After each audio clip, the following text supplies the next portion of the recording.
আসসালামু আলাইকুম, স্বাগতম আপনাদের সবাইকে। আপনারা দেখছেন আজকের আবহাওয়ার সর্বশেষ আপডেট। আমি আছি আপনাদের সঙ্গে, নিয়ে এসেছি দেশের সার্বিক আবহাওয়ার বিস্তারিত খবর।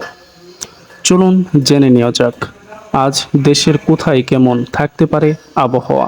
আজ দেশের বেশিরভাগ এলাকায় গরম ও ভ্যাপসা আবহাওয়ার অনুভূত হতে পারে।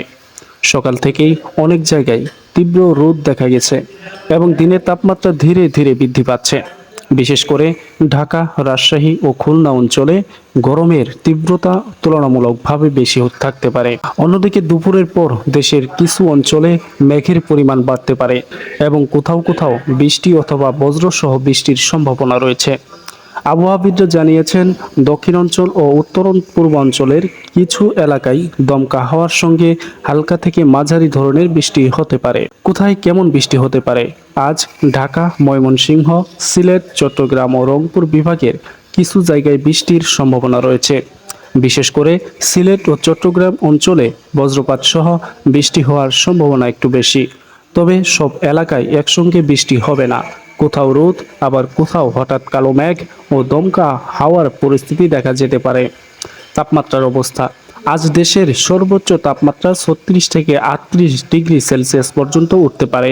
অন্যদিকে রাতের তাপমাত্রা 25 থেকে 28 ডিগ্রির মধ্যে থাকতে পারে। রাজশাহী ও খুলনা অঞ্চলে গরমের মাত্রা সবচেয়ে বেশি অনুভূত হতে পারে। ঢাকাতেও দিনের বেলায় ভ্যাপসা গরম থাকতে পারে, যার কারণে সাধারণ মানুষের দুর্ভোগ বাড়তে পারে। বাতাস ও নদীবন্দর পরিস্থিতি। দক্ষিণ পূর্ব দিক থেকে ঘন্টায় প্রায় 10 থেকে 20 কিলোমিটার বেগে বাতাস প্রবাহিত হতে পারে। কিছু এলাকায় ঝড়ো হাওয়া বয়ে যেতে পারে, বিশেষ করে বজ্রবৃষ্টির সময়। নদীবন্দরগুলো এলাকাগুলোতে স্থানীয় সতর্ক সংকেত দেখানো বলা হয়েছে, যা যদি বজ্রপাতের পরিস্থিতি সৃষ্টি হয় তবে। জনগণের জন্য সতর্কতা। অতিরিক্ত গরমের কারণে সবাইকে বেশি বেশি পানি পান করার পরামর্শ দেওয়া হচ্ছে। দুপুরের তীব্র রোদে অপ্রয়োজনীয় বাহিরে না যাওয়াই ভালো।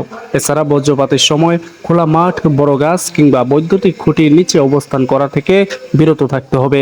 যারা মোটরসাইকেল বা নৌকায় চলাচল করেন তাদের বিশেষ সতর্ক থাকার অনুরোধ জানানো হচ্ছে। রাতের আবহাওয়া। রাতের দিকে দেশের কিছু এলাকায় আবহাওয়া কিছুটা স্বাভাবিক হতে পারে, তবে কোথাও কোথাও হালকা বৃষ্টি থাকতে পারে। রাতের শেষ ভাগে নদী অববাহিকার কিছু অঞ্চলে হালকা কুয়াশার মতো পরিস্থিতিও দেখা যেতে পারে। এই ছিল আজকের আবহাওয়ার সর্বশেষ খবর। আবহাওয়ার নতুন আপডেট পেতে আমাদের সঙ্গে থাকুন। ভিডিওটি ভালো লাগলে লাইক দিন, শেয়ার করুন এবং চ্যানেলটি সাবস্ক্রাইব করতে ভুলবেন না। সবাই ভালো থাকুন, সুস্থ থাকুন। আল্লাহ হাফেজ।